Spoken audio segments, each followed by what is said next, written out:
மிதுன ராசி நண்பர்களே, இந்த வாரம் எப்படி இருக்க போகுது?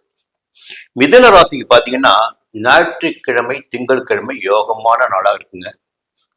வியாபாரம், தொழில் எல்லாவற்றிலும் ஒரு முன்னேற்றம் இருக்கும். செய்து வருகின்ற தொழிலை எப்படி விரிவு செய்வது, வியாபாரத்தில் எப்படி லாபம் காண்பது என்ற ஒரு சிந்தனை இருக்கும். அதற்கேற்ற செயல்பாடுகள் இருக்கும்.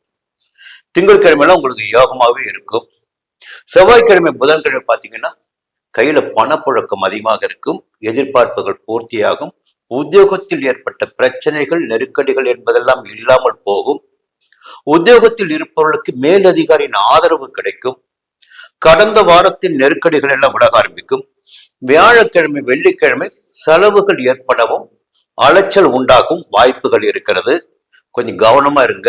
ஒரு பக்கம் பாத்தீங்கன்னா செலவு ஏற்படலாம், அலைச்சல் ஏற்படலாம். அதே மறுபக்கம் பாத்தீங்கன்னா சந்தோஷம் உண்டாகும். அதற்கு மறுநாள் சனிக்கிழமை உங்களுக்கு யோகமான நாளாக இருக்கும்.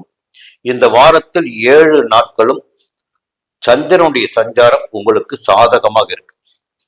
இன்னொரு பக்கம் முக்கியமாக பார்க்க வேண்டியது என்னன்னா, 2ஆம் இடமான தன குடும்ப வாக்குஸ்தானம், அங்கு குரு பகவான் உங்களுக்கு ஜீவனாதிபதி அவர்தான், சப்தமாதிபதி அவர்தான், 7ஆம் இடத்து அதிபதி, 10ஆம் இடத்து அதிபதி. அங்கே 2ஆம் இடத்தில் உச்சமாக சஞ்சரிக்கிறார். கடகராசிக்குள் உச்சமாக சஞ்சரிக்கிறார். பொதுவாகவே 2ஆம் இடத்தில் குரு சஞ்சரிக்கின்ற காலகட்டத்தில் குடும்பத்தில் நிம்மதி இருக்கும். எதிர்பார்த்த பணம் கையில் புரளும், வந்து கொண்டிருக்கும். கடன் தொல்லை விலகும், கடனை அடைக்க முடியும். அப்போ கையில பணப்புழக்கம் இருக்கும், கொடுத்த வாக்கை காப்பாற்ற முடியும். இந்த நேரத்துல பார்க்க வேண்டியது என்னன்னா, 6ஆம் இடத்தையும் 8ஆம் இடத்தையும் 10ஆம் இடத்தையும் குரு பாப்பாருங்க.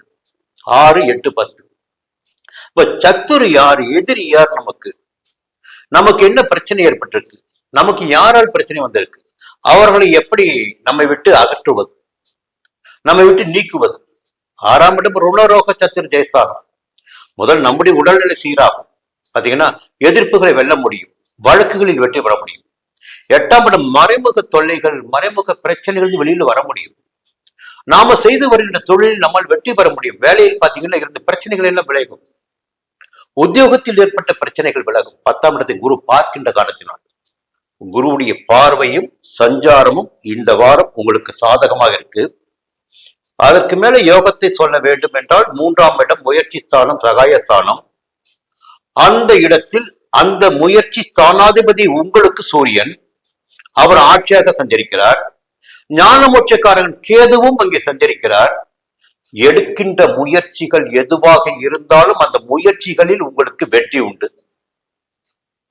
நீங்க கையில் ஒரு வேலை எடுக்கிறீங்க, அந்த வேலையில் உங்களை வெற்றி பெற முடியும், ஆதாயத்தை பார்க்க முடியும், நினைத்தை சாதித்துக் கொள்ள முடியும்.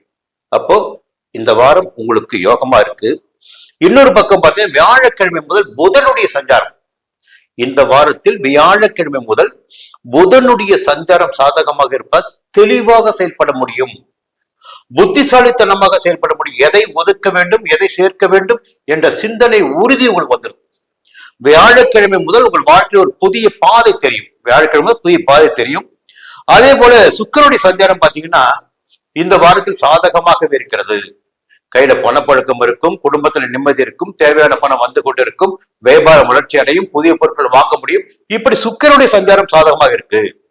குரு சஞ்சாரம் சாதகம், சூரியன் சஞ்சாரம் சாதகம். இந்த வாரத்துல கேது சஞ்சாரம், இப்படி எல்லாமே சாதகமாக இருக்கு. ஜென்ம ராசிக்குள் சஞ்சரித்துக் கொண்டிருக்கின்ற செவ்வாய் என்ன பண்ணுவார்னா உங்களை வேகப்படுத்தி கொண்டிருப்பார். புதிய முயற்சிகளை கையில் எடுக்க வைப்பார். லாபாதிபதி செவ்வாய் உங்களுக்கு. அப்போ ஒரு இடம் வாங்குறது, புதிய வீடு கட்டுறது, இது போன்ற முயற்சிகள் இந்த வாரத்தில் வேகம் எடுக்கும். அதுக்கு காரணமான கிரகங்கள் இந்த வாரத்தில் எல்லாமே சாதகமா இருக்கு. ராகு யோகக்காரன், ராகு 9ஆம் இடத்துல பாக்கியஸ்தானத்துல கையில பணப்பழக்கம் இருந்து கொண்டிருக்கும். யோகமான வாரம் இந்த வாரம் உங்களுக்கு. மீண்டும் அடுத்த வாரம் சந்திக்கிறேன். நன்றி, வணக்கம்.